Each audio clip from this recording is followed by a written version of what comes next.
مصطفیٰ کریم صلی اللہ علیہ وسلم جبکہ ان ایام میں حضرت ابو ایوب انصاری کے مکان میں ہی تشریف فرما تھے تو آپ نے اپنے غلام حضرت زید بن حارثہ اور حضرت ابو رافع رضی اللہ تعالیٰ عنہما کو 500 درہم اور 2 اونٹ دے کر مکہ بھیجا تاکہ یہ دونوں صاحبان اپنے ساتھ مصطفیٰ کریم صلی اللہ علیہ وسلم کے گھر والوں کو یعنی اہل و عیال کو مدینہ لے آئیں۔ تو دونوں حضرات جاتے ہیں۔ مصطفیٰ کریم صلی اللہ علیہ وسلم کی 2 صاحبزادیوں حضرت فاطمہ اور حضرت ام کلثوم رضی اللہ تعالی عنہما اور آپ صلی اللہ علیہ وسلم کی زوجہ مطہرہ ام المومنین حضرت بی بی سودہ رضی اللہ تعالی عنہ اور حضرت اسامہ بن زید اور حضرت ام ایمن رضی اللہ تعالی عنہما کو مدینہ لے آئے۔ آپ صلی اللہ علیہ وآلہ وسلم کی صاحبزادی جو تیسرے نمبر پہ تھی حضرت زینب، یہ 2 صاحبزادیاں تو تشریف لے آئیں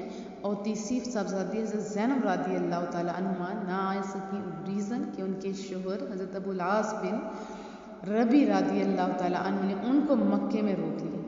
اور مصطفیٰ کریم صلی اللہ علیہ وسلم کی ایک صاحبزادی حضرت بی بی رقیہ رضی اللہ تعالی عنہما اپنے شوہر حضرت عثمان غنی رضی اللہ تعالیٰ عنہ کے ساتھ حبشہ میں تھی۔ یہ مصطفیٰ کریم کے گھرانے کی میں بات کر رہی ہوں۔ 2 بیٹیاں لے آئیں، ایک وہاں پہ تھی اور ایک صاحبزادی حبشہ میں تھی۔